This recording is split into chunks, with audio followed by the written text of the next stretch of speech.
Ouais, salut, vous êtes bien sur le portable de Nicolas du podcast Let's Try. Je suis certainement en train de courir ou en sortie longue, donc laissez-moi un message. Hello Nico, c'est Guillaume de Course Épique. Je te souhaite tous mes vœux de bonheur pour cette nouvelle année à toi et à Let's Trail, ton podcast que j'apprécie particulièrement. Je profite de ce message pour te parler de mon podcast Course Épique, le podcast Running et Trail qui fait vivre dans chaque épisode une histoire de course hors du commun grâce au témoignage de son invité. J'y aborde cette discipline par sa dimension humaine, avec à chaque fois au cœur de l'épisode une course qui a marqué à jamais la vie de mon invité. Course épique met en avant à la fois des athlètes élites, mais également des coureurs anonymes qui vivent eux aussi, à leur échelle, des histoires de course inoubliables. Avec Course épique, plongez et vibrez le temps d'une course sur route pas comme les autres, ou encore d'un ultra-trail atypique, en France ou à l'autre bout du monde. Tapez Course épique sur les plateformes d'écoute, vous serez à un clic d'une grande et belle aventure sportive, et surtout humaine. Je vous y attends. Et toi aussi Nico, à très vite.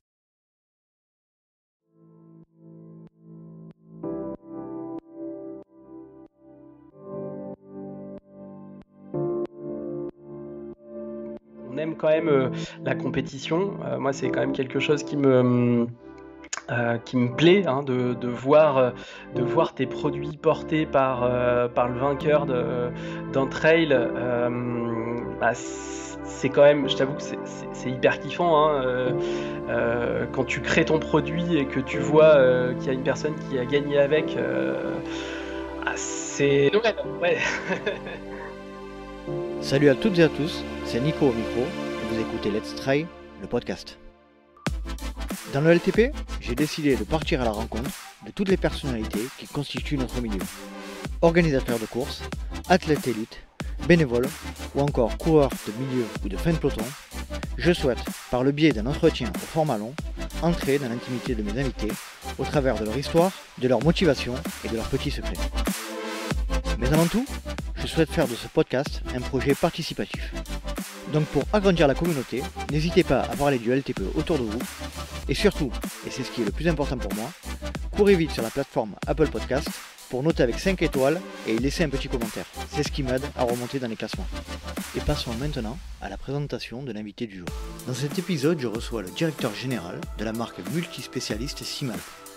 C'est une marque de vêtements techniques outdoor basée dans la Drôme et créée en 1964. De formation ingénieur, il a repris cette marque familiale basée à Valence en 2008.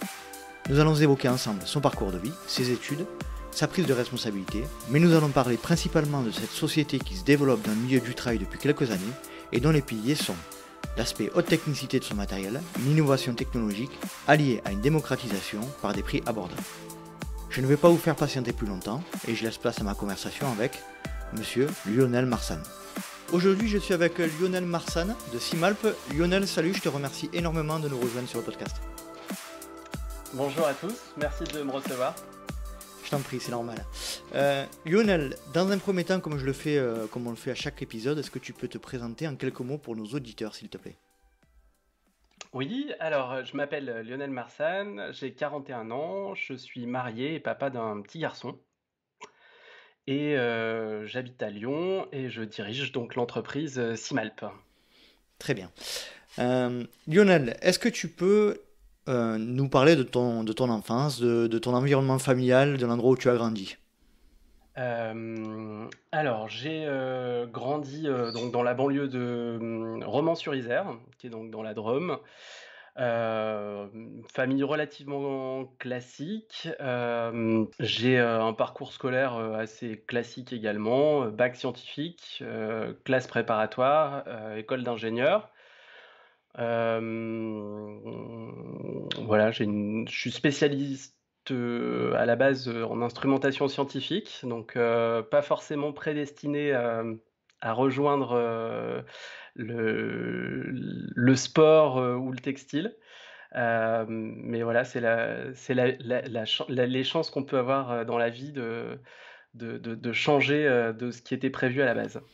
Et toi, tu t'imaginais comment quand tu étais enfant ? C'était quoi ton rêve ? Alors, clairement, c'était d'être ingénieur, déjà tout petit, passionné de Lego, esprit assez créatif. Donc voilà, la conquête spatiale, toutes ces choses-là, ça a été très tôt des choses qui m'ont plu, vouloir être astronaute ou inventer des navettes spatiales, enfin des choses La tête dans les c'était des étoiles. choses qui me faisaient rêver. Ouais, dans les étoiles, dans l'innovation. Enfin, j'ai toujours voulu inventer des trucs. Je me rappelle tout petit à vouloir inventer déjà des choses. D'accord. Et dans quel environnement tu étais? Je m'excuse si j'ai pas retenu, mais c'était plutôt en campagne ou en ville?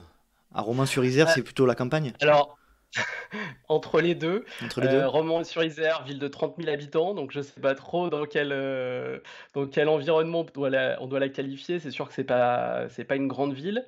Donc j'étais en banlieue, j'ai grandi dans une maison avec un grand jardin et surtout j'ai des racines plutôt paysannes. Mhm. Mes grands-parents du côté de mon papa étaient agriculteurs. Et du côté de ma maman, ils étaient plutôt ouvriers et agriculteurs en plus de leur travail. Et toujours dans la région de la Drôme alors? Et, Dans le alors, département de la moitié Drôme? drômois, moitié ardéchois. D'accord. Voilà. Il y a souvent pour ceux qui connaissent pas trop la région, c'est un peu comme Lyon et Saint-Étienne. Il y a une rivalité assez C'est forte vrai? entre la Drôme et l'Ardèche. Ouais, c'est pas. Oui, un petit peu. Voilà, un petit peu je crois que les Drômois voient les Ardéchois comme des gens un peu arriérés et vice-versa. Voilà. Donc si je dis pas de bêtises, la Drôme, on est sur Valence, et c'est Valence la plus grande ville, on va dire, et l'Ardèche, c'est plutôt Aubenas, quoi. Non? Ouais, alors Valence, t'es entre c'est une ville qui est construite sur les bords du Rhône, donc c'est le Rhône qui fait la séparation entre la Drôme et l'Ardèche. Donc Valence, en fait, t'es vraiment très très proche Ardèche. Mais je pense que l'Ardèche, c'est magnifique. Enfin, on connaît l'Ardèche pour la nature, pour le côté très rustique, des paysages magnifiques, alors que la Drôme, c'est quand même un environnement un petit peu plus propice à l'industrie. Donc la Drôme est plus industrielle que l'Ardèche, parce que l'Ardèche, c'est très sauvage, quoi. Voilà. Dis-moi si je me trompe, mais la Drôme, ou notamment Valence, c'est l'industrie de la chaussure, non? Alors, même plus Historiquement. précisément, alors tout à fait, tu as tout à fait raison. C'est même plus particulièrement Romans-sur-Isère, donc Ouais, là où j'ai grandi, d'accord. qui était très connu pour la chaussure avec des marques comme Jourdan, Kélian et Manoukian. Voilà, mais c'était surtout Charles Jourdan qui était le Louis Vuitton un peu de la chaussure. Ouais. Malheureusement, c'est une industrie qui a un peu périclité. Et ça a toujours été une région propice à l'industrie du textile, mis à part ce côté Oui, spécialisé de la chaussure. oui, tout à fait. Ça a toujours été une industrie très propice à la chaussure et à l'industrie textile. Ouais, tout à fait, ouais. Il y a eu beaucoup de soieries à l'époque. Donc la soierie, c'est de faire grandir en fait les vers à soie qui mangent des feuilles et avec laquelle on va pouvoir faire de la soie. Et ensuite, la soie, elle était tissée. Donc il y avait des usines, enfin des fermes de production de soie, que ça soit dans la Drôme ou dans l'Ardèche. Et la grande région de la soie, la soierie, c'est lyonnais. Donc c'était pas très loin. Donc ils amenaient aux tisseurs lyonnais qui après faisaient ce qu'on appelle l'anoblissement de la soie. Voilà. Et avec le Rhône comme moyen de transport pour répartir toutes ces productions, j'imagine. Tout à fait, ouais, Hmm. je pense. Ouais, d'accord. Est-ce qu'on peut revenir plus précisément sur ta formation? À quel moment tu as décidé, donc tu as dit que c'était très tôt, tu voulais être ingénieur dès le début. Déjà, pourquoi aussitôt tu avais cette vocation-là en tête? Et comment s'est passée cette formation? Alors, je pense que dans ma famille, donc je viens d'une famille plutôt modeste. Si on prend mes grands-parents qui étaient agriculteurs, mes parents qui ont fait des études et qui avaient une formation. Donc mon papa a une formation de comptable à la base. et ma maman également. Et je pense qu'ils avaient, envie, enfin c'était, pour eux quelque chose, d'avoir un enfant ingénieur. Je pense que c'était, on en vient souvent de toute façon, aux parents, même après quand on grandit, ça reste quelque chose qui est toujours important, les parents. Et je pense que d'être ingénieur dans ma famille, c'était une forme de réussite. Donc je pense que c'est aussi ça qui m'a donné le goût et l'envie de faire ce métier. C'était pour plaire à mes parents. Mhm. Mais moi j'avais vraiment cette, voilà, moi c'était l'innovation, quoi. Après le métier d'ingénieur, on m'a dit: «Bah, voilà, celui qui invente des choses, c'est un ingénieur», donc je me suis dit: «Bon, bah, faut que j'essaye d'être ingénieur». Et pour te donner un peu plus de concret par rapport à ma formation, donc une formation en instruments scientifiques, donc c'est tout ce qui touche à la mesure des sciences. Donc c'est un spectre assez large. Ça peut être, tout ce qui va être machine, de mesure, pour le médical. La spectroscopie, et cetera. Je sais pas si c'est des notions qui peuvent te parler. De très très loin.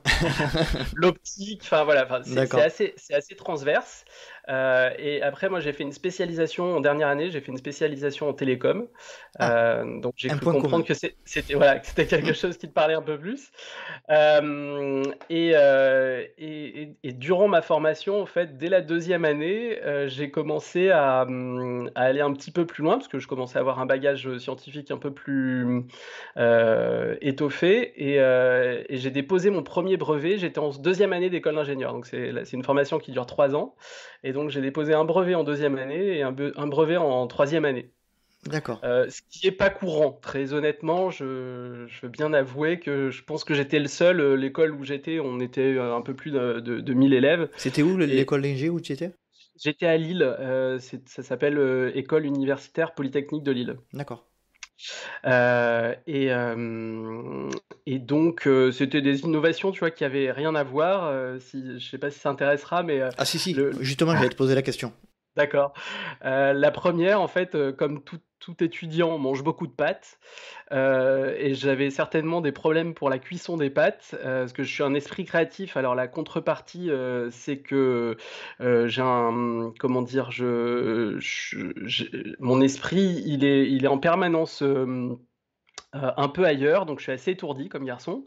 Et en fait, je me suis dit: «Mais les pâtes, si on recouvrait les pâtes, enfin une des pâtes dans un sachet de pâtes, on pourrait les recouvrir d'une pellicule qui, quand on les fait cuire, se dissipe dans l'eau, se dissout dans l'eau. Mhm. Et à partir du moment où ta pâte, elle change de couleur, et ben, tu sais que tes pâtes sont cuites. Donc ça t'évite d'avoir à mesurer le temps. C'est qu'à partir du moment où ta Change de pâte couleur. marqueur change de donc je suis allé voilà, change de couleur, tu sais que les pâtes sont cuites. Donc je trouvais ça génial. Et j'ai déposé un brevet, donc je suis allé voir les gens qui s'occupent de ça et tout. J'ai commencé à apprendre. J'ai trouvé des gens qui trouvaient mon invention intéressante. Donc j'ai été aidé par l'INPI notamment. D'accord. Et puis après, Institut national de la protection intellectuelle. intellectuel. Merci. Et donc voilà, donc du coup, je suis allé voir, les fabricants de pâtes. Bon, ça a pas rencontré un vif succès. Je crois que ils ont pas dû trouver ça génial. Parce que bon, ça te faisait quand même une pâte, qui changeait de couleur. Donc c'est vrai qu'avec un peu de recul maintenant, 20 ans après, effectivement, je me dis que ça pouvait, voilà, on pouvait se poser des questions sur une pâte bleue ou rouge au milieu de tes pâtes, de couleur, Non mais un peu. l'idée était Ouais, intéressante tout de même. c'était intéressant, voilà. Et puis le coût était relativement faible, parce que c'était simplement un petit additif qui était simplement un colorant qu'il fallait doser, et qui allait pas changer le goût, ni les propriétés, ni être mauvais pour la santé, parce que ça pouvait être un colorant naturel. Donc Mhm. voilà, bon, ça a pas marché, j'en ai pas tiré, mais en tout cas, Une j'ai expérience au appris, moins. comment on pouvait déposer un brevet. Et j'ai récidivé l'année d'après avec un truc qui avait rien à voir, parce qu'on a vu en cours, on nous a expliqué comment fonctionnaient les codes barres. D'accord. Et du coup, j'ai compris que c'était facile de pouvoir pirater un code barre. enfin en tout cas de le copier, de pouvoir le copier et je me suis dit: «Mais en fait, ça vaudrait le coup de pouvoir faire des codes barres qui soient imprimés dans une encre, non visible à l'œil nu et non imprimable avec n'importe quelle imprimante». Parce que, très concrètement, on peut imprimer, avec une imprimante classique, tu peux générer un code barre, l'imprimer sur ton imprimante Et qu'il soit et invisible.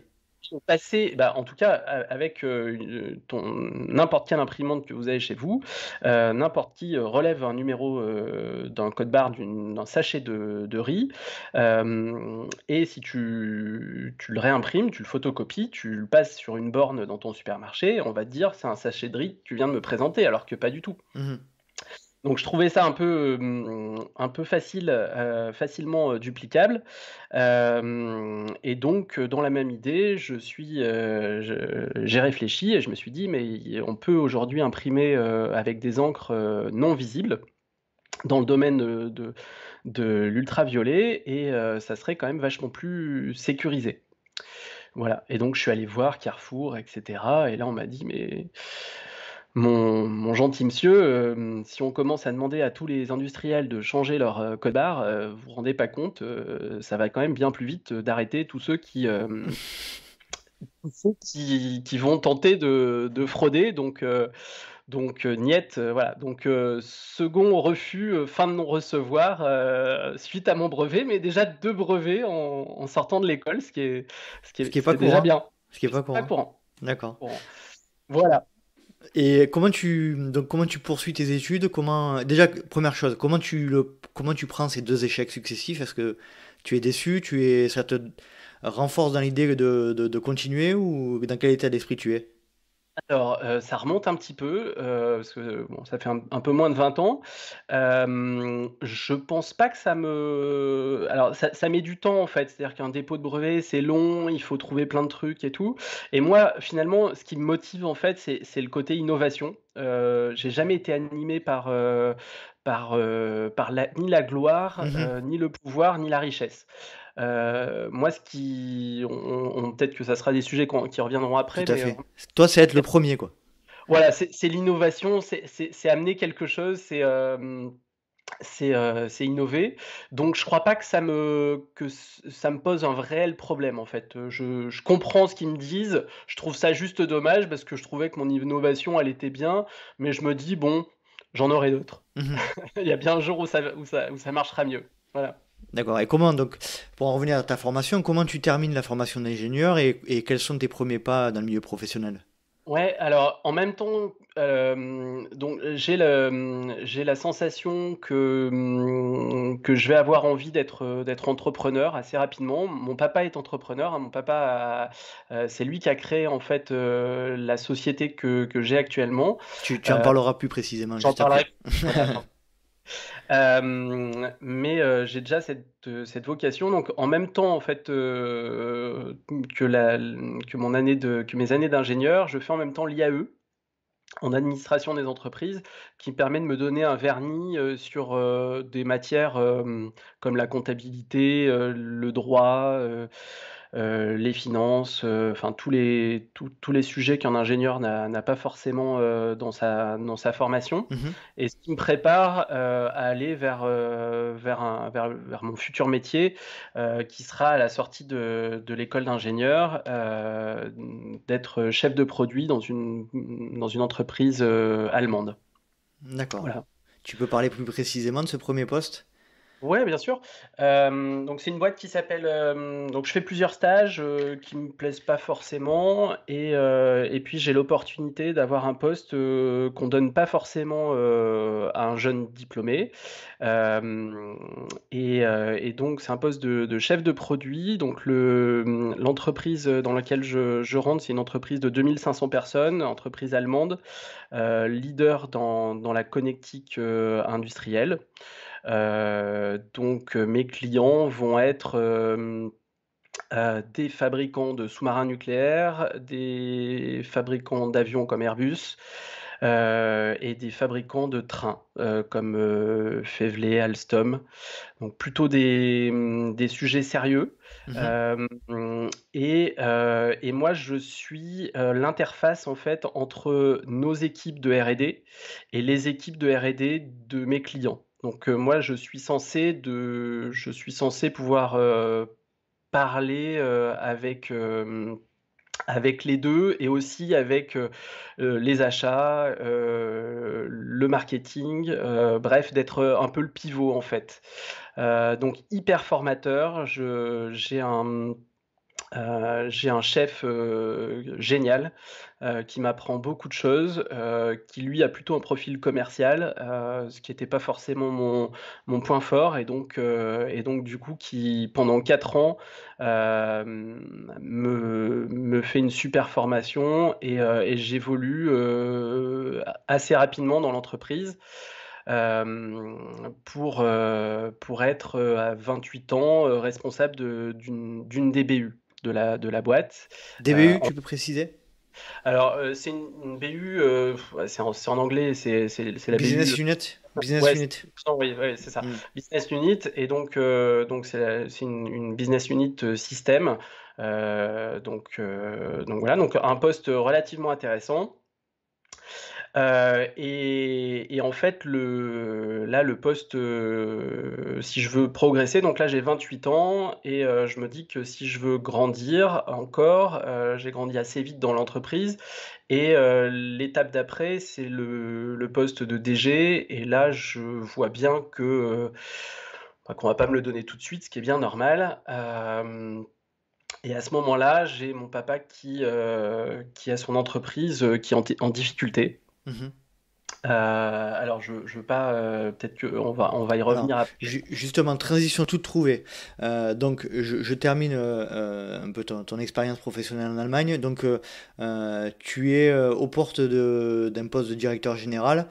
Euh, donc, j'imagine que tu vas nous dire que tu vas prendre tes premières fonctions au sein de l'entreprise familiale. Déjà, est-ce que tu peux nous parler de l'entreprise familiale et nous resituer un peu l'historique de création, la date de création et les premiers temps et dans quel secteur était Simalp? Ok. Donc, alors, Simalp, c'est une belle marque, une vieille marque, puisque la marque est créée en 1964 par un alpiniste. Euh, Mon papa crée l'entreprise qui s'appelle Manufacture Dromoise de Confection, donc qui est aujourd'hui l'entreprise qui crée les vêtements Simalp, qui porte la marque. Mon papa crée cette entreprise en 1984, donc j'ai 5 ans.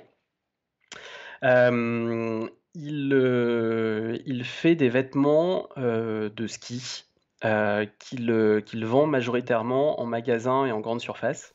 Qu'il Qui vend sont à fabri- Simalp ou il est Alors, déjà non, Simalp? rien à voir avec Simalp. Il a une D'accord, marque qui s'appelle Montval d'accord. euh, et qui est revendue en magasin et qui est fabriquée à 100% en France. Donc dans la Drôme, il a une cinquantaine de personnes. L'entreprise se porte plutôt bien, même très bien, donc de 1984 jusqu'au début des années 2000. Ça commence à être dur dans les années 90. Il voit que ce qu'il arrive à vendre en grande surface, ça commence à être plus dur parce qu'il a de la concurrence de personnes qui commencent à fabriquer au Maghreb Et en Asie. et même plus loin. Voilà, Mhm, c'est ça, c'est le début de l'Asie. mhm. Euh, du coup, il se dit qu'il faut qu'il ait des marques plus fortes. Et donc là, il rachète en 1991 Simalp. Mhm. Euh, Déjà plus au créateur, elle avait déjà changé de main. Donc il rachète la marque Simalp en se disant il faut que j'ai une marque de vêtements plus technique et pour un autre secteur que le ski qui lui semble compliqué. Donc il reprend Simalp et Simalp va grandir dans les années 90 donc chez Manufacture Dromas de Confection, puis dans les années 2000. Là, il retrouve une deuxième difficulté qui va être la croissance de Decathlon. Decathlon qui lui achète des produits, hein, il vend chez Decathlon, mais Decathlon, quand il voit que ton produit marche bien, ils te l'achètent la première année, ils te l'achètent la deuxième Et année puis après, ils la en font eux-mêmes. et après, ils la font eux-mêmes. Voilà, exactement. Comme pour beaucoup de marques, Decathlon, apprend très vite, et petit à petit, il voit que ses commandes lui échappent. Ça va même jusqu'en justice, hein, avec Decathlon. Il y a des procès, etc., pour copie D'accord. qu'il gagne. Et du coup, bref, il arrête de travailler pour Decathlon. Donc petit à petit, il perd des clients. Les clients indépendants qu'il a se retrouvent de moins en moins nombreux.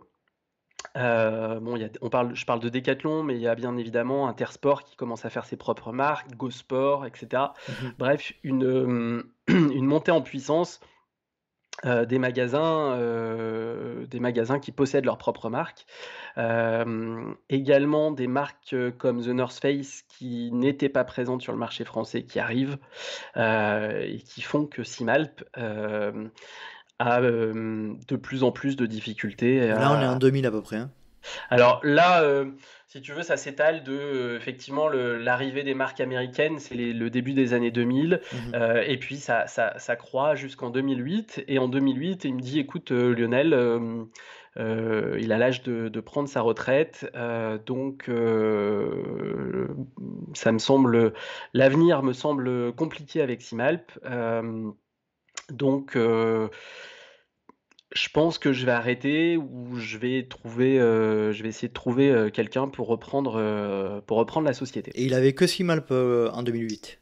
Alors non, il avait plusieurs marques puisqu'il avait toujours différentes marques. Il avait également une marque qu'il avait repris qui s'appelait Epicéa et qui était la marque la plus forte dans les 3 marques qu'il avait, qui étaient des vêtements de sportswear féminin. Donc exclusivement de la femme, Mhm. et vendu en magasin de sport, tu vois. C'était pas vraiment des vêtements pour faire du sport, c'était des vêtements plutôt, on va dire, pour des sportives. Mhm. Mais après le sport Du ou voilà. sportswear Exactement. urbain ou pas Ouais, urbain c'est mais ça. Ouais, hmm, c'est ça. Pas forcément très urbain, mais voilà, du mode quoi. sportswear en tout cas. Hmm. Ouais, c'est ça, entre la mode et le sport, quoi. Mhm. C'était un voilà. Donc et l'ensemble, si tu veux, des marques qui l'adressent à cette époque-là connaît un ralentissement relativement fort, hein. On est sur des baisses d'activité qui sont relativement importantes, avec un système qui est un système qui est en train de changer. Moi j'arrive en 2008, Mhm. et à cette époque-là, le concept de toutes les marques, c'est je fabrique des collections, je fais des collections.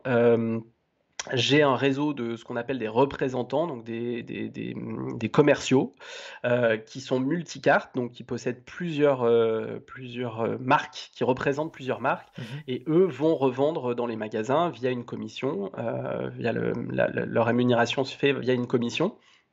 Et ensuite, le magasin, lui, achète les produits et les revend en prenant sa marge au passage. Voilà, donc ça, c'est le modèle traditionnel qui est opposé du coup à des modèles de vente comme Decathlon. En fait, Decathlon, lui, il fait fabriquer ses vêtements, il le vend dans ses magasins.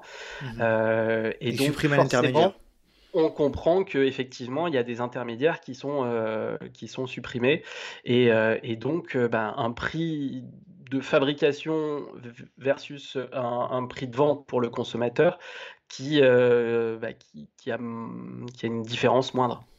Donc là, on marque les raisons pour lesquelles tu arrives à la tête de Simalp. J'aimerais un petit peu creuser l'aspect plus psychologique de ce moment-là, de ce moment charnière. Comment tu appréhendes ce moment où ton papa te demande de prendre la suite? Alors déjà, mon papa, il me demande pas de reprendre l'entreprise, hein. Il me dit, écoute, moi comment dire, j'ai fait mon temps, Mhm. je vais arrêter. Si tu penses pouvoir reprendre, je te le conseille pas, mais si tu penses que tu peux changer les choses, je serais content de t'aider. Voilà Mhm. comment il me présente les choses. D'accord. Après, ça se fait pas du jour au lendemain, hein. Moi, j'ai grandi, si tu veux, avec cette entreprise. Voilà, depuis que j'ai 5 ans, je participe. Quand j'ai 7-8 ans, mon papa, il m'emmène de partout. Je vais voir les fabricants de tissus, je vois les machines. En plus, c'était plutôt mon truc, donc toute la partie technique. Donc, je vois tout l'envers du décor. L'été, je travaille un petit peu avec les ouvriers et ouvrières dans l'usine à faire l'emballage, etc. Donc, Bien immergé dans le, dans le milieu, quoi. je suis vraiment très immergé. Mhm.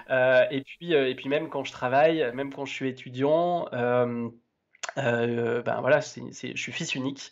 Ça, c'est aussi un point important qui va faire la suite. Et donc forcément, quand tu es fils unique, tu as une proximité, je pense, avec tes parents qui est forcément encore supérieure parce que je pense que t'as pas, j'ai pas eu de frères et sœurs, donc je peux pas savoir ce que ça fait, mais je peux l'imaginer et du coup, tu es en prise directe avec tes parents, quoi. Les discussions le soir autour de la table, c'est papa et maman qui discutent plutôt de sujets de grands et qui, du coup, te font participer à leur sujet de grand. Je vois Voilà. tout à fait ce que tu veux dire. J'ai une fille unique, donc je sais très bien de quoi tu parles. Donc voilà ma situation. Moi, au niveau personnel, en fait, à la sortie de mon école, ce que je t'ai pas dit, c'est que quand je sors de mon école d'ingénieur, j'ai eu une idée. C'est que je vois que les entreprises comme celle de mon papa, donc là on revient en 2004, je crois. Les entreprises de taille, les PME, on va dire, ont de la difficulté à fabriquer justement en Asie et principalement à maîtriser leur qualité. Et donc, je discute avec 2 camarades de classe sur l'idée de créer une entreprise de contrôle qualité. Qui pourrait aider justement les PME françaises à pouvoir mieux contrôler leur qualité. Parce qu'en fait, En 2004, c'est quand même visionnaire, hein. Parce que c'est un peu l'équivalent des labels maintenant. C'est un peu l'équivalent de ce qu'on appelle les labels aujourd'hui en termes de textile. Alors moi, ma vision, elle n'est pas que textile. Elle est sur l'industrie en général. Et je me dis, en fait, toutes les PME françaises, c'est une époque où on entend, si tu veux, un fabricant qui achète, je sais pas, des boulons, et à la place de recevoir un conteneur de boulons, je sais pas, de Turquie, et ben en fait, il reçoit un conteneur de cailloux. Tu sais, à l'époque, on entendait souvent des histoires un peu farfelues comme ça, de PME qui se faisaient littéralement arnaquer. Et en fait, c'est un marché où tu as plutôt des très gros acteurs. C'est Bureau Veritas, plusieurs dizaines de milliers de personnes. SGS, donc qui est le leader, qui est suisse. Et du coup, une PME, si tu veux, elle peut difficilement frapper à la porte de ces gens-là. Donc moi, mon idée, c'est que je dis, il y a peut-être un truc à faire parce qu'il y a personne qui fait ça sur des PME. Et donc moi, j'ai l'opportunité de rentrer chez Harting, donc l'entreprise allemande pour laquelle je vais travailler, mais j'ai deux camarades de classe qui prennent le projet à bras-le-corps et qui, eux, vont monter le projet. Donc moi, je suis associé dans l'entreprise et donc à l'époque, on lève 150 000 euros. Ah oui. Ce qui aujourd'hui est rien, mais à ridicule. l'époque...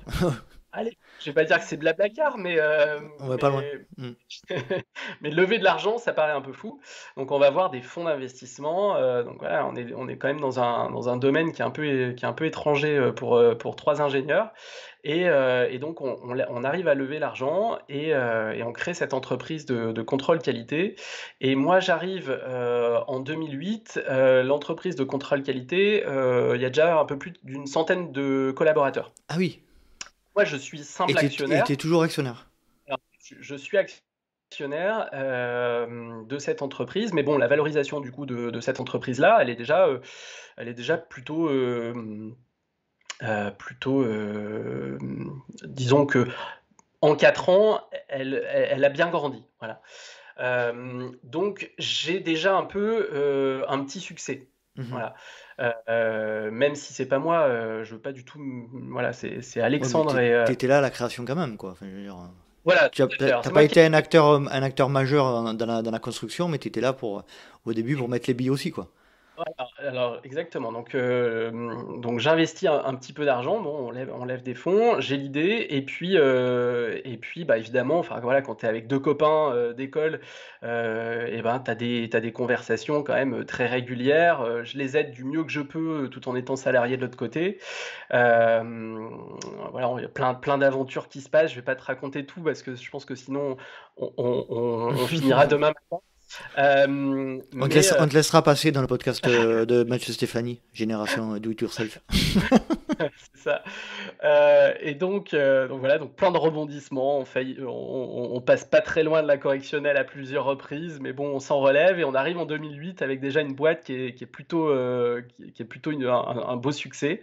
Donc moi, si tu veux, ça me met quand même en jambe pour me dire, allez, je tente le coup avec Manufacture Dromoise de Confection, donc à l'époque, et de faire quelque chose de différent avec ma vision. Voilà, j'ai quand même une vision très.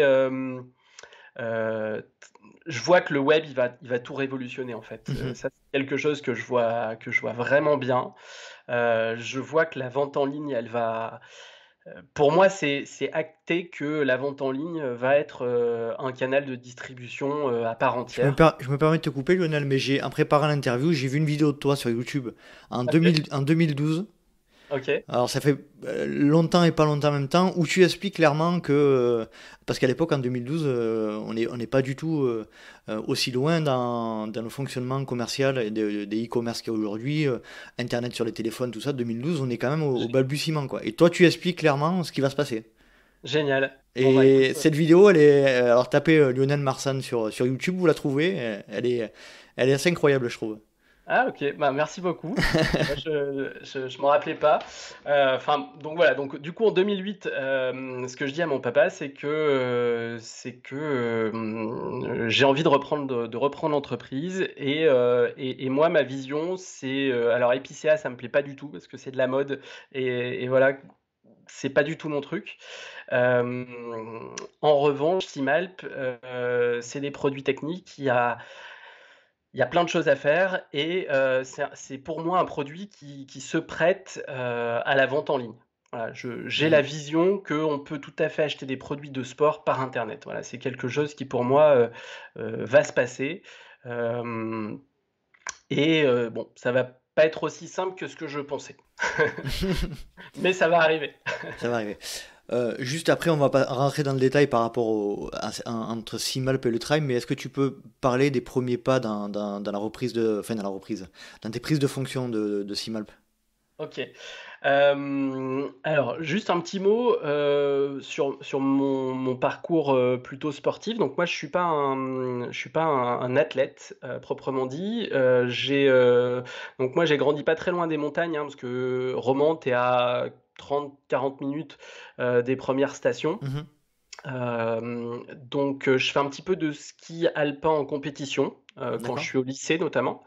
Je donne des cours à l'ESF. Enfin, tu vois, je suis un bon Un bon skieur. skieur. Mhm. Ouais, bon skieur, mais voilà, je suis pas bâti pour être un grand sportif et je vois rapidement que voilà, je serai jamais parmi les premiers. Donc c'est pas forcément là où il faut Tu te que je diriges. me que je me focalise. Mhm. Pour ce qui est de la reprise de Simalp, excuse-moi, j'ai perdu ta question. Oui. Est-ce que tu peux me parler des premiers temps, des premiers moments, des premiers mois ou premières années, comment se passent les premiers temps? Alors, c'est compliqué parce que Simalp représente, donc je reprends une entreprise, il y a à peu près une trentaine de personnes. Je reviens, mon papa me laisse, je dirais carte blanche. Il me dit: «Écoute, moi je m'occupe, de la comptabilité, de l'administratif, c'est ce que je sais bien faire. Toi tu fais le reste». Hem J'ai pas une grande expérience en management, donc voilà, comme je t'ai expliqué, j'ai plutôt un rôle de pivot, mais j'ai pas forcément ni les connaissances, ni l'expérience. T'es Donc ça, plus, t'es c'est plus très dans la compliqué. vision, dans la stratégie, toi, non? Ouais, exactement. Mhm. Donc c'est compliqué pour moi d'arriver mon arrivée en 2008 au sein de l'entreprise. C'est un gros challenge, un peu gros par rapport à ma préparation. Aujourd'hui, tu vois, je pense que bon, je À le ferai refaire, tu peut-être. le referais pas. Alors ça serait dommage parce que voilà, j'arrive quand même à bien m'en sortir et à arriver aujourd'hui avec quelque chose dont je suis fier. Mais, mais en tout cas, je pense que j'étais un peu jeune, quoi. Mhm, À mhm. 28 ans, arriver avec une entreprise, à la tête d'une entreprise comme ça, avec 30 personnes dans une situation difficile. Donc je dois procéder à des licenciements. Moi, j'ai la vision d'arrêter Epicéa, donc bah, tout ce qui est styliste, mode, etc., c'est compliqué Mhm. pour moi à gérer. Simalp, de l'autre côté, si tu veux, représente, je sais pas, à l'époque, 15% du chiffre d'affaires de l'entreprise. Donc c'est pas simple pour moi même en le faisant grandir, ça représente trop peu. Euh, du coup, c'est un moment un peu compliqué. Après, j'arrive très vite avec Simalp, notamment avec l'arrivée de nouvelles matières comme le soft shell, tu vois, qu'on a toujours Mhm. et qui est toujours une matière, mais ça n'existait pas à l'époque. Et chez Simalp, on est, je pense, la première marque à avoir des vêtements en soft shell. Donc, en fait, le principe, c'est de coller 3 couches. Les fameuses 3 couches comment dire, dont tout le monde, enfin, dans le principe de l'équipement, c'est quelque chose de très connu. Là, en fait, le principe, c'est de coller les 3 couches ensemble et du coup d'avoir un vêtement hyper polyvalent. Moi, je trouve ça génial et on est parmi les premiers à faire ça chez Simalp. Après, on a des moyens trop modestes en fait. Voilà, Internet est pas encore là, donc bah, du coup, on en vend, mais pas au niveau qu'on devrait en fait. Voilà, maintenant avec le recul, je me dis qu'à l'époque, enfin, c'était tellement bien, tellement précurseur qu'on aurait dû cartonner. C'était Voilà. trop tôt peut-être. Mais vous étiez dans quel secteur à proprement parler de sport à cette époque-là, entre 2008 et 2010, on va dire? Vous étiez... Alors moi, quand je reprends Simalp est vendu en magasin de sport. Mhm. Donc ça peut être soit des Intersport, Sport 2000, et puis bah, tout plein de boutiques spécialisées qui vont s'appeler la randonnée, la montagne, etc. Le vieux campeur, hein, Mhm. qui est connu, Ouais. qui sont des revendeurs. Voilà. Et donc là, moi, ma vision, c'est de dire, bah, on va vendre nous directement en ligne. Et ça passe très très mal auprès des revendeurs, quoi. C'est une époque où ils disent, bah non, c'est soit tu vends en ligne, soit tu me vends à moi, mais tu peux pas vendre deux. Quand c'est que tu décides Euh, de concrétiser cette vision de vente en ligne? C'est en quelle année? alors, je pense que c'est en 2004, 4 ans avant que je sois dans l'entreprise. Pendant mes études, je fais un site internet à mon papa qui est déjà marchand. Mhm. Et tu peux acheter et payer et envoyer ton chèque, D'accord. codé avec mes petites mains. Ah oui, donc ouais, tu codais en plus. Ouais. Bon, ouais. Je suis pas j'aurais aimé être codeur, quoi. C'est une passion je crois que mes parents m'achètent un CPC 6128 Amstrad quand je suis en troisième ou quatrième. Mhm. Et en fait, ce qui me plaît avec, c'est de faire des jeux. Donc, je code mes propres jeux. D'accord. Donc ouais, je code depuis longtemps. Donc là, tu décides en gros d'accélérer après, on va dire aux alentours de 2010, la vente en ligne. Ouais, exactement. C'est clairement affiché au sein de l'entreprise, on va faire comme ça, c'est l'avenir. Comment tu t'y prends du coup? Alors oui, c'est clairement affiché parce que ça me vaut quand même bah, des remontrances à l'intérieur de l'entreprise, enfin des remontrances, même des disputes quoi avec bah, notamment des commerciaux qui eux protègent leurs précarés, c'est-à-dire que eux leur revenu, il est quand même basé sur la vente à des magasins. Et forcément, si les magasins leur disent bah non, on veut plus acheter parce que vous vendez en ligne, et bah ça les pénalise. Ce que je comprends. Mais moi, ma vision, c'est de leur dire non, mais si on fait pas ça, dans 2 ans, on est mort. Voilà. Donc je lâche pas. Je lâche pas et c'est dur parce que je suis à la fois jeune et puis je suis pas quelqu'un, voilà, je suis pas un boxeur quoi dans l'âme, donc ça m'est difficile. Pour en gros terminer avec la partie un peu générale de Simalp, est-ce que tu peux dresser le portrait de Simalp aujourd'hui? Qu'est-ce que vous vendez? Dans quel secteur? En termes de proportion, hein, randonnée ou alpinisme et trail, et la proportion de vente en ligne et de vente en physique. Tu peux nous dresser ce petit tableau? Bien sûr. Donc aujourd'hui, Simalp, ce dont je suis fier, c'est que Simalp, avant tout, il a gardé son ADN. On a un ADN de montagne, en fait. Quand le créateur de la marque, qui est un alpiniste, crée Simalp, c'est parce qu'il n'arrive pas à trouver les produits dont il a besoin. Donc lui, les premiers produits qu'il crée, c'est des vêtements, c'est les premiers vêtements qui vont être les knickers, c'est un pantacourt en velours, et lui, il va aller voir les fabricants pour leur dire j'ai besoin que vous me le fassiez extensible.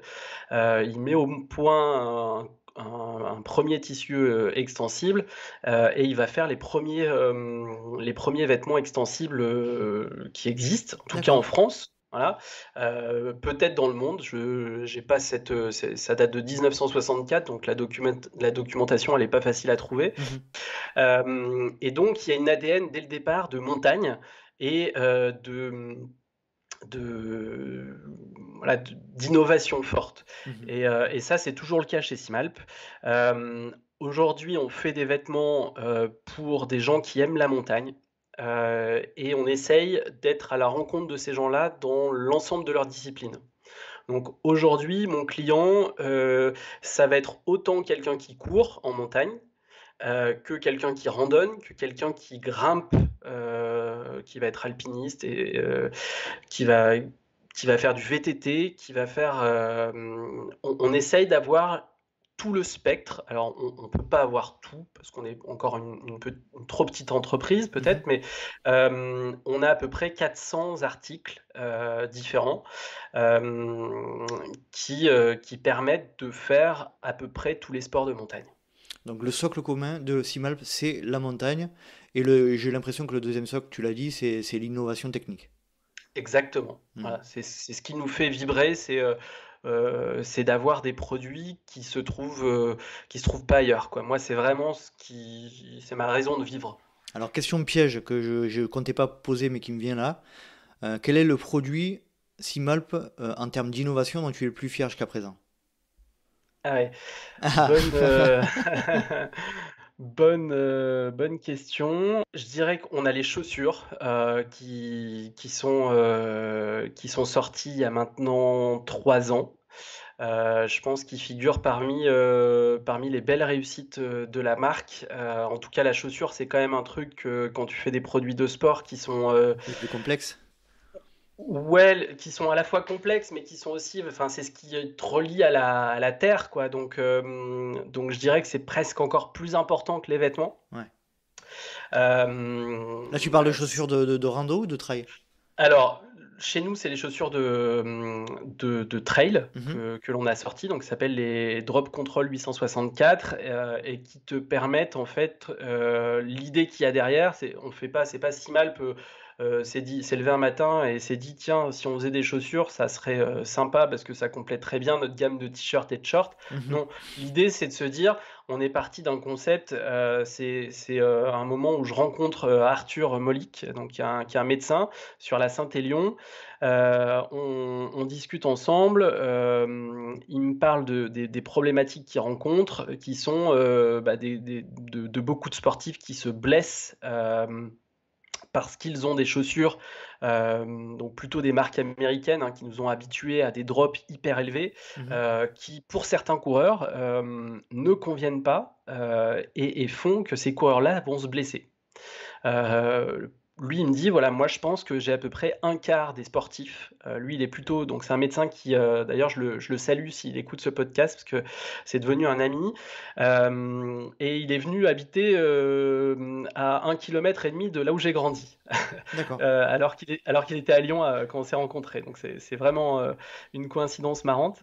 Et donc lui me fait part de cette problématique-là, et moi ça me voilà, donc, je reviens quelques jours après en lui disant mais voilà, j'ai cette idée, pourquoi est-ce qu'on pourrait pas faire des chaussures qui pourraient avoir eh ben une façon d'adapter le drop, hein. Donc le drop, je pense que tous tes auditeurs connaissent à peu près Ouais, le concept, on va hein. répéter, on va réexpliquer le concept, mais le drop, c'est l'inclinaison entre l'avant et l'arrière du pied, c'est la différence de hauteur entre le talon et la pointe du pied. Voilà. Et donc lui, il commence à m'expliquer, donc Arthur, c'est un passionné comme moi, il commence à m'expliquer en long, en large et en travers comment chaque appui est pris, quels sont les impacts sur les muscles, sur les articulations, ce que ça génère. Et donc on commence à élaborer ça tous les deux. Et comme ça naît la chaussure Simalp en fait. Moi, j'avais pas du tout l'intention de faire une chaussure. C'est juste qu'en discutant comme ça avec un médecin du sport qui va devenir un ami, on se dit mais voilà, il manque un truc, il y a vraiment une innovation à apporter, et, et donc on apporte quelque chose. Et puis voilà, c'est quand même un succès parce que des marques qui lancent des chaussures et qui arrivent à vendre des chaussures, il y en a quand même pas beaucoup. Hem, donc ça, j'en suis assez fier. Voilà, donc je dirais que c'est peut-être la chaussure qui pour moi, est une belle fierté, quoi. D'accord. On va revenir un petit peu aux origines de Simalp et du trail. En 2008, le trail, c'est pas ce que c'est aujourd'hui, hein, évidemment. Mmh. Vous proposez à l'époque, lorsque tu reprends l'entreprise, des produits trail? Non, Pas du tout. non, non, Donc, pas est-ce que du tu peux tout. nous expliquer un petit peu les premiers moments de la rencontre entre Simalp et le trail running? Mmh. Donc, ça remonte à 2014. Où alors le trail en fait, est une discipline, voilà, qui grandit, qui existe déjà, qui commence à être populaire. Moi à cette époque, je travaille déjà avec Florian Olivier, qui est maintenant, salarié chez Simalp, Tu peux répéter Florian en Olivier? partie. Ouais, Florian Olivier, D'accord, pardon. qu'on voit bien, hein. Il est présent sur les vidéos, et cetera. Voilà, c'est une figure, c'est une figure phare, chez Simalp aujourd'hui. Et à l'époque, donc, Florian est accompagnateur en montagne. Il fait aussi du trail, il commence à faire du trail, et moi en fait, je lui demande de m'aider. Moi n'étant pas un sportif de haut niveau, je vois que j'ai besoin pour aller plus loin moi mon objectif c'est de faire des vêtements quand même pour des sportifs de haut niveau. Mhm. Voilà, moi j'aime la compétition, je veux que Simalp ça soit les meilleurs vêtements du monde. Je veux que ça soit le top du top. Donc je demande à 2 personnes, Florian Olivier, qui lui est accompagnateur en montagne, et Frédéric Souchon, qui travaille au PGHM, de devenir ambassadeur pour Simalp et de m'aider à développer des produits plus techniques. Voilà, parce que donc ça fait 5-6 ans que je suis chez Simalp. On commence à avoir fait notre petit bonhomme de chemin. Les produits commencent à être plus techniques. C'est essentiellement des produits de montagne, hein, donc plutôt randonnée, alpinisme. Et je vois que Florian commence à se mettre au trail, à m'en parler souvent, à avoir des gens qui en parlent autour de moi. Et comme c'est une discipline qui est à la fois sur de la montagne et à la fois qui est chronométrée, et ben ça m'ouvre encore plus le champ des possibles. C'est-à-dire que à partir du moment où tu es chronométré, tu as besoin de performance. Enfin, tu vas aller chercher de la performance. Donc, qui dit performance dit équipement performant. Et ça, moi, ça me plaît. C'est un challenge, c'est Mhm. hyper challengeant. Et donc, je me dis, attends, j'ai quelqu'un qui est parmi déjà les meilleurs Français sur cette discipline-là. Euh, et en plus, il y a un super fit avec Florian, on s'entend très bien. Euh, je trouve voilà, il a une vision aussi du produit hyper pertinente. Donc je me dis, c'est le bon moment pour Simalp pour aller dans le trail en fait, parce que pour moi, c'est naturel comme le trail est une discipline de montagne, Simalp doit adresser ce sport-là. D'accord. Très bien, bah, c'est clair, c'est à ce moment-là, donc c'est avec Florian, c'est la rencontre avec le trail, c'est avec Florian. Euh, Est-ce qu'on peut parler de la clientèle trail aujourd'hui, avec le recul que tu as quand même? Quelles sont les particularités de la clientèle trail par rapport à une autre pratique comme la randonnée ou l'alpinisme? Alors, déjà, d'un point de vue produit, c'est quoi les caractéristiques de la clientèle? Qu'est-ce qu'elle attend? Alors, sur la partie produit, déjà, il y a une différence. C'est que le trail, c'est chronométré. Donc, il y a une notion de compétition que tu retrouves beaucoup moins dans la randonnée, par exemple, qui est plus un sport que tu vas faire pour t'aérer, pour contempler des paysages, qui est plus un sport. Moi, j'aime bien le côté un peu philosophique que peut avoir la randonnée, ça te vide Mhm. l'esprit, etc. Le trail, on est là-dedans, mais on a quand même un côté chronométré. Donc, on a, d'un point de vue produit, quelque chose qui va être plus technique au niveau de la recherche de poids, Mhm. au niveau médical, je dirais, de rechercher à avoir les bonnes zones de compression au bon endroit. Donc il y a un travail. Quelque chose de plus pointu peut-être alors. Ouais, c'est ça. Ouais, alors, différent, c'est-à-dire que sur le trail, tu vas être effectivement plus proche de la physiologie, à travailler des détails, là où sur de l'alpinisme, tu vas faire attention à, de la solidité, à, à des points de sécurité, Mhm. D'accord. voilà, et durabilité. D'accord, ouais, effectivement. D'un point de vue on va dire du marketing, on n'en a pas parlé beaucoup, mais je crois pas que c'est ta force entre guillemets, hein, sans offense aucune. Mais le marketing, c'est qui le gère chez toi? Ça a été toi au niveau du trail dès le début.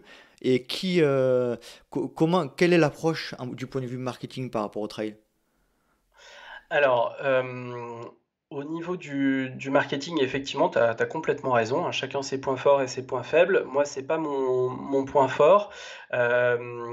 Et donc, j'ai une personne, Marie, qui est là depuis, je pense qu'elle est arrivée à peu près en même temps, en 2014, 2014-2015, et qui, chez Simalp, est en charge de cette partie-là. Donc, il y a un périmètre assez large, hein, à la fois sur la partie web et puis marketing. Euh, je suis pas sûr que ça soit une force chez Simalp, le marketing. Euh, on, on estime en fait que chaque marque, pour moi, chaque marque a ses avantages et ses inconvénients. Nous, notre ADN, c'est nos origines montagnardes. Mhm. Pour moi, ce qui fait qu'un client il va acheter plus Simalp que Salomon, par exemple, ça va être quelqu'un qui va rechercher peut-être un ADN plus authentique. Mhm. On est volontairement pas une marque de marketing. Voilà, on se veut plus authentique, plus dans la technicité, au-delà du design et du Plus dans marketing. l'ADN et dans l'histoire. Exactement. Hmm. Ouais. Je comprends. Je comprends. Oui, c'est un point de vue intéressant. Effectivement, au niveau communication, c'est vrai que bon, c'est compliqué de faire ce que font Salomon etc. Mais oui, c'est une approche intéressante. Vous êtes plus basé sur l'ADN propre de la marque en fait. C'est ça. Aujourd'hui, si tu regardes notre site, notre communication, on se veut une entreprise familiale, proche de ses clients. Euh, on se plaît à avoir un discours vers les clients qui est, je dirais, bienveillant. Voilà. Mhm. Et je crois que enfin, à chaque fois quand on fait des courses et qu'on rencontre des clients, Simalp, ils ont presque l'impression de faire partie de la famille, quoi. On a des passionnés de la marque. Aujourd'hui, c'est hyper chouette, quoi, de voir qu'on a des gens qui aiment la marque. Et je crois que ce qu'ils ressentent, c'est l'impression de faire partie d'une famille, quoi, avec de l'authenticité. Une vraie En fait, vous souhaitez créer une vraie communauté de gens qui sont accrochés à la marque, en fait. C'est ça que je cherche à faire. Alors, je sais pas si la volonté, elle est là. Je pense que c'est plus un résultat qu'une volonté affichée de notre part. Nous, ce qu'on essaye, c'est d'être sincère, d'être authentique dans ce qu'on fait. Et effectivement, après, ce qu'il en découle, mais ça se ressent aussi sur notre équipe. Enfin, c'est peut-être, on va en parler après, mais pour nous, voilà, ce côté authentique, c'est notre différence à nous. D'accord. Juste pour en venir sur l'aspect plutôt organisationnel de la marque Simalp, est-ce que tu peux nous dresser un petit... déjà, combien vous êtes au niveau de l'entreprise et est-ce que tu peux nous expliquer un peu le fonctionnement de l'organisation au niveau des salariés? Ouais. Alors, chez Simalp, si je compte, pas uniquement les salariés, mais en fait, les gens qui travaillent de façon quotidien pour la marque, qui peuvent être soit en remote, soit en freelance, mais qui sont vraiment des gens qu'on considère, voilà, c'est pas des freelances qu'on fait travailler une fois par mois. On a à peu près 3 personnes sur la partie recherche et développement. D'accord. Donc là, on travaille notamment en collaboration étroite avec un cabinet qui s'appelle Spark Lab, qui est je les salue d'ailleurs, qui nous ont aidés notamment sur le développement de la chaussure. Eux, leur métier, c'est de faire de la recherche, de la R&D justement pour des boîtes comme nous. Donc, ils vont avoir des ingénieurs dans différents domaines qui vont nous permettre de développer plus rapidement des produits, notamment les chaussures par exemple. D'accord. Ensuite, on a la partie design et mise au point. Donc, on travaille avec un ancien de chez Simalp qui a monté son studio de création, qui est basé à Barcelone. Et donc maintenant, il a, lui, 2 salariés qui travaillent exclusivement pour la marque. Et nous, on a une personne qui coordonne ça. Donc ça fait 3 salariés, enfin 3 personnes qui travaillent sur la partie design et mise au point des produits. D'accord. Après, donc on a marketing, tout le volet marketing, réseaux sociaux, etc. Avec Marie, donc, c'est ça ce que je disais? Exactement. Alors Marie et Florian, donc D'accord. Florian qui travaille chez nous et également qui a toujours gardé son métier d'accompagnateur en montagne. Donc il exerce toujours et donc il gère cette partie réseaux sociaux également. Après, tu as le service client. Donc tout ça c'est interne, c'est à Valence. Là on a 5 personnes. Service client, vous avez 5 personnes. Ouais, service client. C'est récurrent dans les nouvelles entreprises, notamment en termes de textile et de l'importance qu'a pris le service client aujourd'hui. On se rend plus compte, hein, mais avant le service client ça n'existait presque même pas, quoi. Alors, ils font plein de choses. Dans le service client, chez nous, donc c'est évidemment ceux qui te répondent au téléphone quand tu appelles et que tu as un problème avec ta commande, qui te répondent aux emails, etc. Ils vont aussi donner un coup de main le matin à préparer les commandes, même si c'est pas leur fonction première. Après, on a un autre gros volet, c'est les retours. Beaucoup d'échanges de taille, de produits. Le retour, en fait, quand tu fais de la vente en ligne, c'est à peu près 15% des colis qu'on envoie. 15%. Donc, ouais, donc c'est beaucoup. J'aurais dit plus, moi. Ouais, alors je t'assure que ça fait déjà beaucoup. Ça fait déjà beaucoup. Quand c'est toi qui le traites, tu trouves que c'est déjà pas mal. Donc, Imagine. si tu veux le retour, chaque retour, il il faut l'examiner, voir si le vêtement il a pas été, porté, abîmé, si on va pouvoir le remettre en vente, hein, parce que tu pas envie quand toi tu achètes ton vêtement de recevoir un vêtement avec quelqu'un qui l'a porté avant, Ça donc il c'est faut clair. le remettre en état, voilà, il y a quand même, un gros boulot, donc les retours sont, hyper consommateurs de temps chez nous. Mhm. C'est un truc qui nous prend beaucoup de temps, puis après, il faut aller le remettre en stock. Après, tu as la logistique, donc ça, c'est fait chez nous aussi. C'est ce qui nous permet d'avoir aussi, un super service client parce que, quand la personne te dit, tel produit, est-ce qu'il y a une je sais pas, j'ai une différence, entre ce que je vois à l'écran et ce Mhm. que vous m'avez livré, bah, tu peux voilà, aller dans le carton et voir s'il y a un problème ou pas. Donc ça c'est en Euh, interne, la logistique, l'envoi des colis, c'est chez vous. ouais, en fait, chez Simalp, quasiment, voilà, tout est fait en interne. Mhm. Il y a pas de, on sous-traite pas grand-chose. Euh, et voilà, c'est vraiment important. Puis là, on a fait à peu près le tour des différents services. Donc, ça fait à peu près une trentaine de personnes en fait D'accord. qui gravitent quotidiennement aux tâches. Tu m'as pas répondu tout à l'heure. La proportion de vente en ligne et de vente en physique, c'est quoi? C'est en train d'arriver aux alentours de 85-90%. C'est-à-dire 90% de vos ventes sont faites en ligne. En ligne. Ouais, exactement. Ouais, donc ta vision colle à la réalité, on va dire. Ouais, déjà depuis, si tu veux, le web a dépassé, le web dépasse les ventes, donc ce que nous on appelle le B2B, Mhm. à partir de 2012, de 2013, pardon, de 2013. 2013, on commence à amorcer en fait le vrai virage, et c'est là que Simalp, moi j'arrête en fait toutes les autres activités parce qu'on fabriquait un petit peu des vêtements pour d'autres, pour Mhm. des tiers, pour d'autres marques. Et là, j'arrête tout.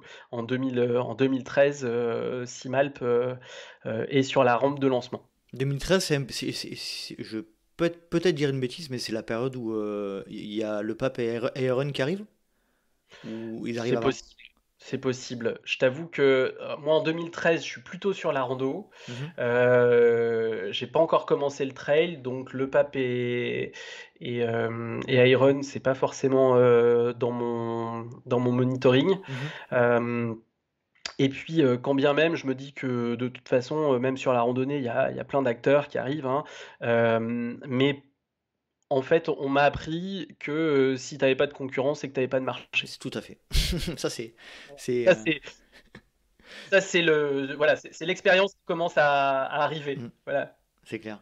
On va parler un petit peu de la production chez Simalp. Comment ça se passe la production? Je sais pas si tu peux nous dévoiler un petit peu les méthodes de production, les ateliers, où sont-ils? Ouais, alors on essaye d'être transparent là-dessus. Mhm. Donc, si vous allez sur notre site internet, on essaye de vous dire exactement où sont fabriqués les produits par typologie de produits, directement sur notre site, dans la rubrique We Are Transparent. Euh, on fabrique principalement en Chine, Mhm. euh,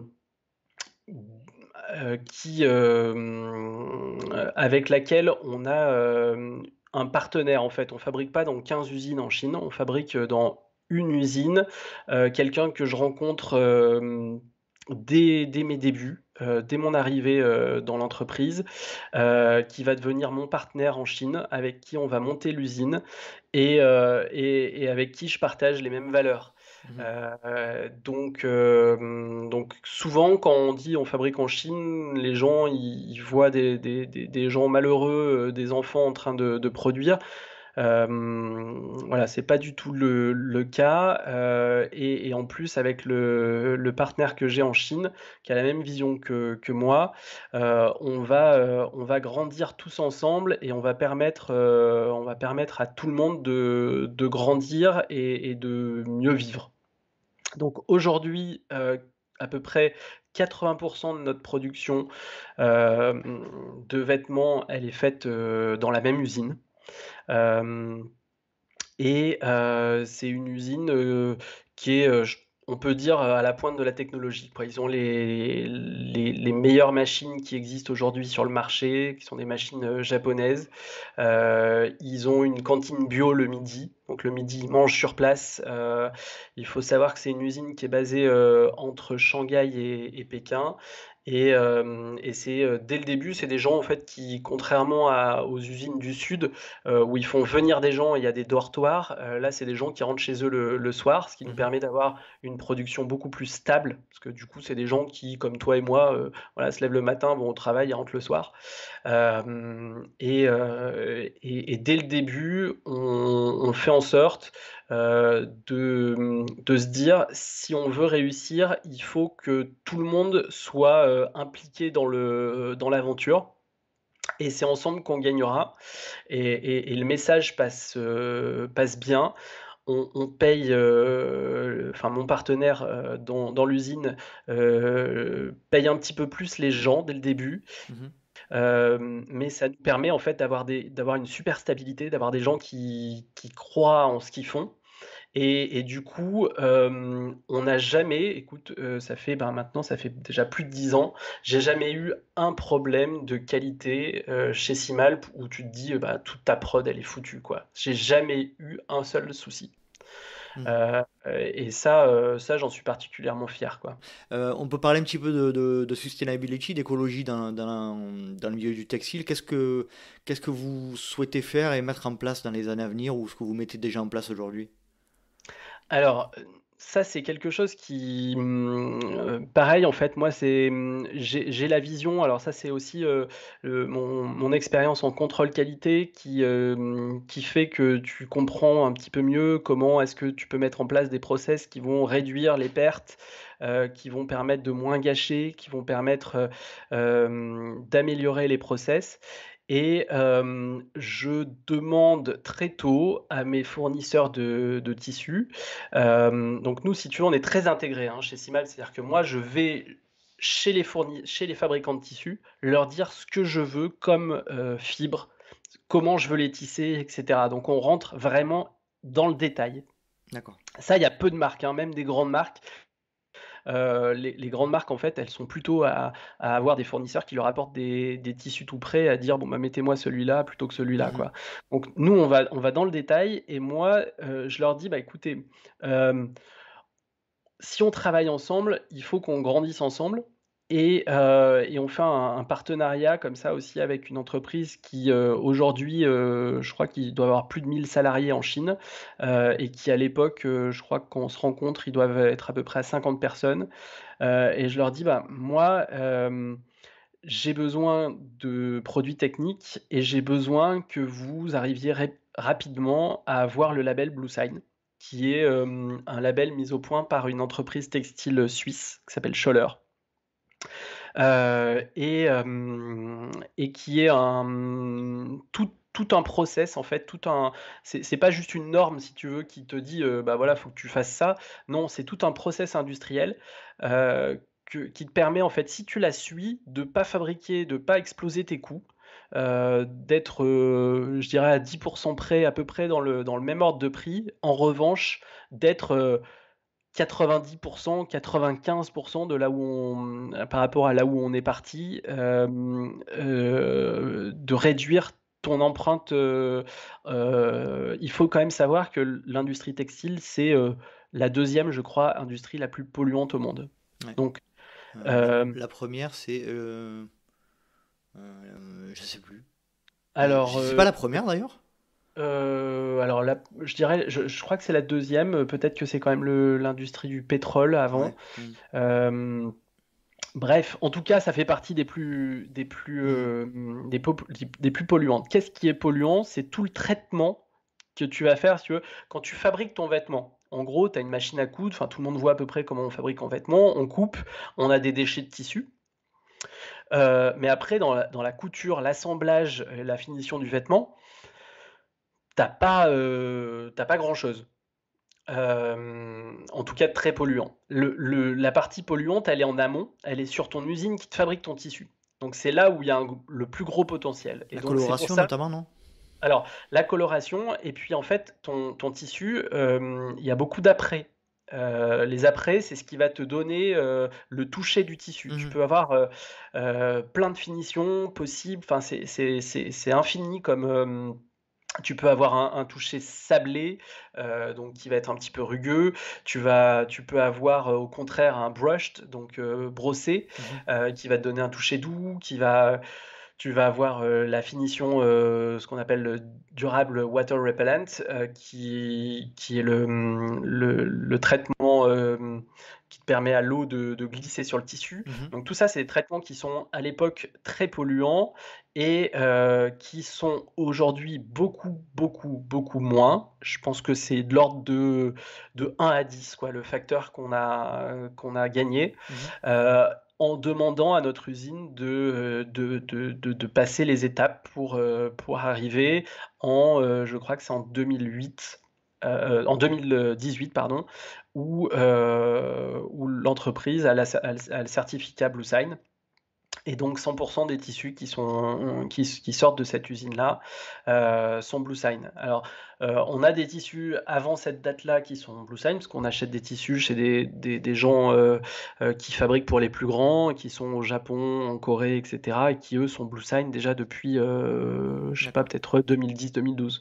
Voilà, mais ça, c'est un premier point qui fait notre fierté, c'est que je pense que nous, en 2015, on a déjà à peu près 50% de nos produits qui sont BlueSign, et en 2018, on est déjà à 90%, et là, aujourd'hui, on ne fabrique plus rien sans être certain que le tissu, il est BlueSign, quoi. Donc, s'il ne vient pas de l'usine dont je t'ai parlé, il vient d'un fournisseur qui respecte ces normes-à la source du produit, vous êtes à la source, exactement. Vous êtes écologique. Exactement. Après, de la même façon, dans l'usine avec laquelle on travaille en Chine, je crois qu'il y a 2 ans ou 3 ans déjà, donc mon partenaire s'appelle Paul, il est chinois, et je lui dis, écoute, il faut qu'on revoie le workspace, la façon dont on travaille pour améliorer l'efficacité, et il faut qu'on change toute la partie, toute l'usine en fait, toute la façon dont on travaille et tout l'aménagement. Et donc là, on décide ensemble de repeindre toute l'usine en peinture écologique et de changer tous les plans de travail en ayant 0 PFC. Donc les PFC, c'est les composés fluorés. D'accord.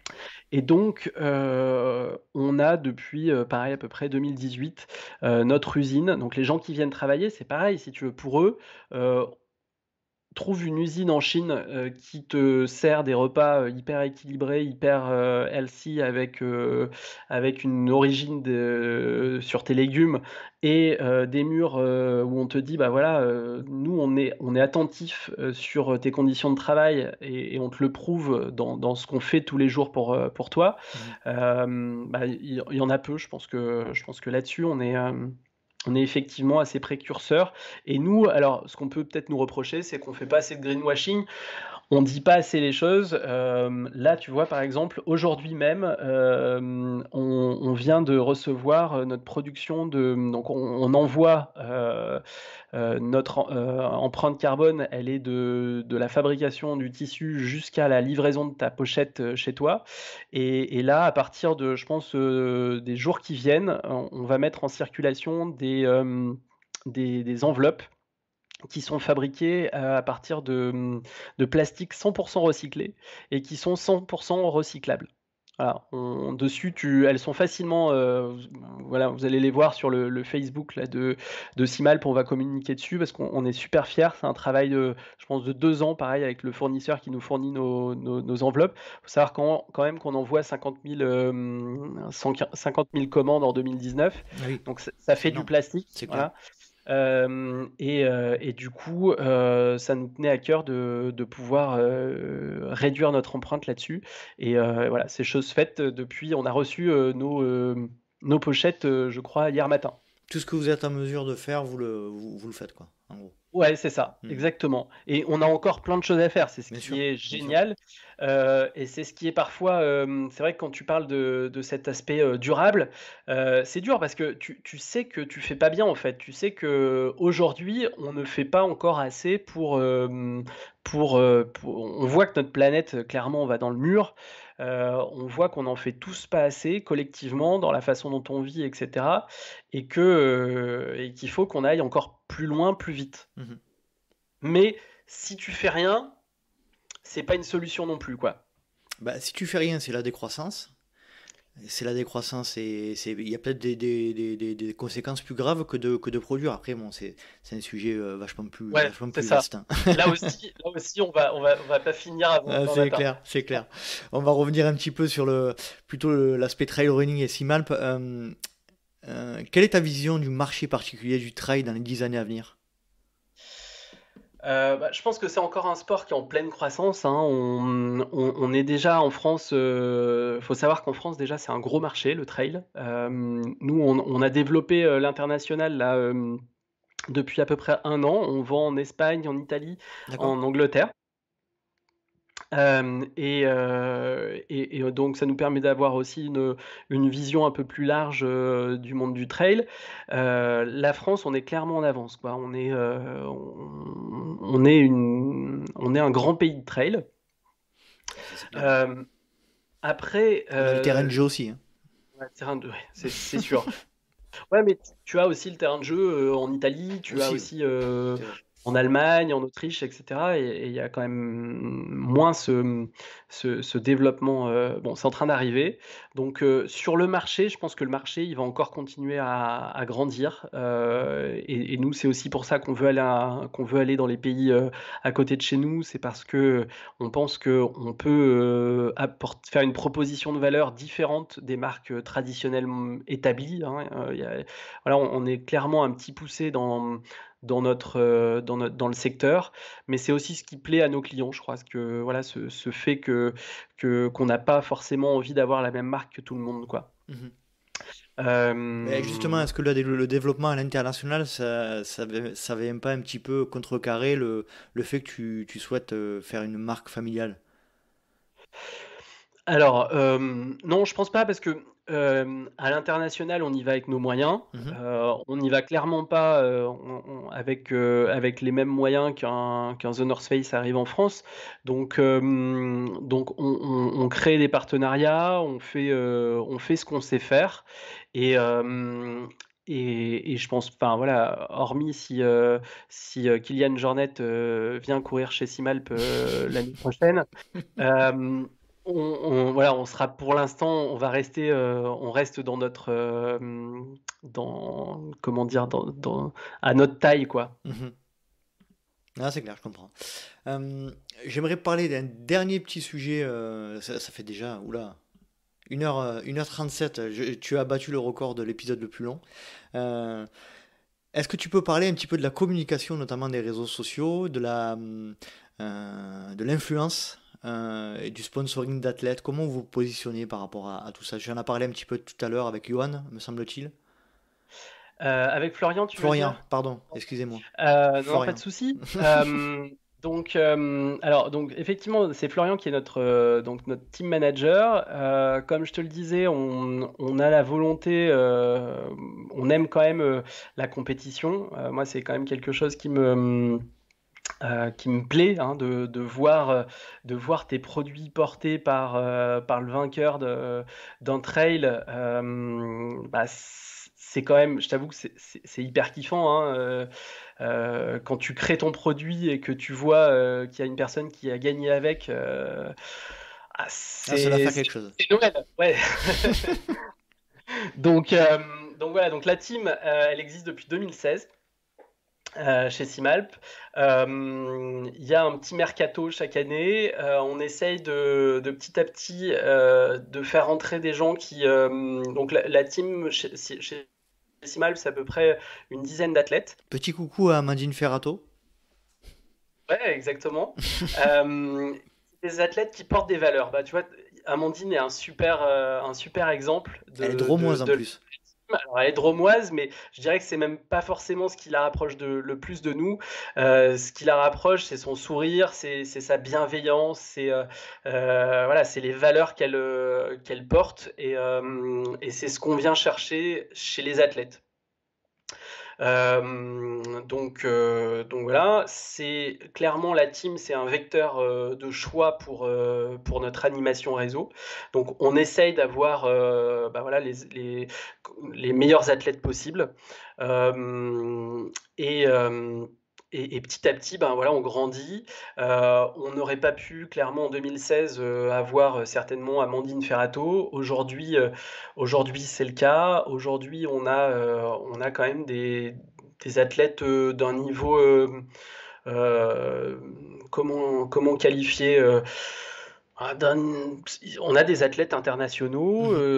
Voilà, on a clairement, enfin moi j'ai pas à rougir quand je regarde les meilleures marques de trail, je me dis que on a beau être 100 fois plus petit qu'eux, on a des super athlètes. Quand tu as un Romain Olivier qui gagne l'UTMB d'Oman avec tes produits, devant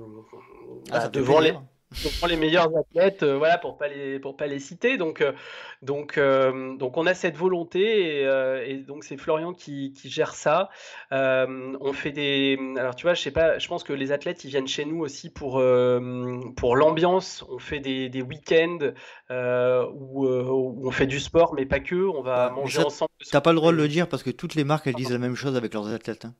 Ah d'accord, ok. Alors, elles disent toutes que c'est une famille et que tu vois. Ok, ça marche. En tout cas, enfin voilà, ce qui est certain, par contre, c'est que chaque année, on attire des athlètes qui étaient jusque-là inespérés, quoi. Clairement. Voilà, donc quand t'as voilà, Marie Dorin, qui est quand même une championne olympique, qui accepte de venir chez toi. Au début, elle vient, si tu veux, en se disant, attendez, d'abord je vais regarder, je vais voir un peu qui vous êtes, les gars, et puis on verra si ça me tente. Et aujourd'hui, je lui passe aussi un bonjour. Je pense que elle se sent bien, voilà, elle se sent en phase avec les valeurs qu'elle porte, quoi. C'est clair. On a fait grandement le tour de la question, je pense. Bon, on aura peut-être oublié certains sujets, mais c'était hyper passionnant. Je me suis vraiment régalé. Est-ce que tu as un dernier sujet à évoquer ou un message à faire passer dans le podcast ? Pas spécialement. Voilà, ce que on a déjà pas mal parlé, j'ai déjà pas mal expliqué. Et puis, ce que je pourrais dire, c'est que voilà, s'il y a des gens qui veulent voir ce que c'est Simalp, on est basé à Saint-Marcel-les-Valences, dans la Drôme. On n'est pas très loin de l'autoroute quand vous descendez dans le sud, ou quand vous êtes dans le sud et que vous montez dans les Alpes. Donc arrêtez-vous chez nous, il y a un magasin où vous pouvez voir tous les produits, et ça nous fera plaisir de vous montrer qu'on n'est pas non plus que sur internet, on est aussi bien réel. D'accord, très bien. Bon, mais Lionel, je te remercie énormément. C'est moi, ça a été ceux qui ont écouté jusqu'à maintenant. Ils ont du mail parce que c'est long, mais c'était très très passionnant. Moi en tout cas, je me suis régalé, on a parlé de plein de choses.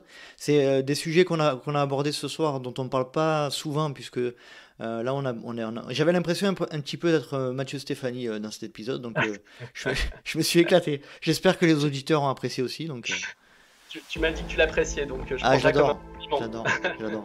On l'adore tous, hein, les podcasteurs, on l'adore tous. Donc, voilà. Lionel, je te remercie de nouveau, et puis je te souhaite bonne continuation avec Simalp, et puis le meilleur pour vous. Merci à toi aussi. Bonne journée à tous. Et allez, à bientôt, à très bientôt Lionel, à bientôt. Salut. Au revoir. Salut. Et voilà, cet épisode est à présent terminé. J'espère que vous avez passé un agréable moment en compagnie de notre invité, et je le remercie de nouveau de s'être rendu disponible pour un épisode du LTP. Si vous souhaitez rejoindre la communauté du LTP, rien de plus simple, rendez-vous sur Instagram à Let's Try le podcast, sur Facebook à Let's Try, sur YouTube à Let's Try, ou alors je vous laisse taper Let's Try le podcast sur les moteurs de recherche et vous tomberez sur mon site internet. Vous avez également la possibilité de vous inscrire à la newsletter que j'envoie tous les mois. newsletter sur laquelle il y a les news du LTP, les invités à venir et tout un tas d'autres sujets. Vous trouverez le lien d'inscription sur les différents moyens de communication. Et comme vous le savez, le Let's Try Podcast est un projet 100% bénévole. Donc si le cœur vous en dit, et pour soutenir le projet, n'hésitez pas à aller sur la plateforme Patreon/Let's Try le podcast. Patreon, P-A-T-R-E-O-N. J'espère vous retrouver pour un prochain épisode du Let's Try Podcast. Et d'ici là, n'oubliez pas, si vous pensez que c'est impossible, faites-le pour vous prouver que vous avez tort. Salut, salut!